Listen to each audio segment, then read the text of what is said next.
Ассаламу алейкум туғандар, жалпы бізден YouTube көрушілер, тақ маалымат каналыбыздың катталушылары. Мен сіздерге дағы Ноқат шаарындағы валюта курс бағаларын таныштырамын. Туғандар, бүгін Ноқатта курстардың авалы қандай сіздермен атытынша чогуу таныш көрөбүз.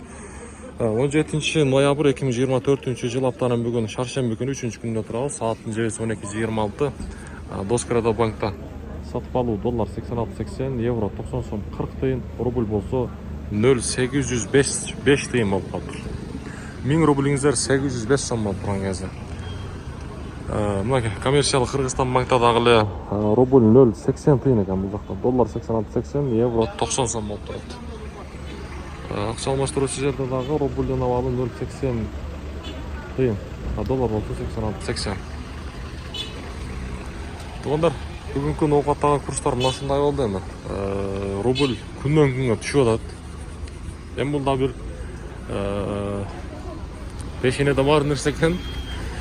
Биздин Россиядагы мекендештер бир аз сабыр кылабыз, балким көтөрүлүп калар деген жакшы ниетте болсок, көтөрүлүп калар.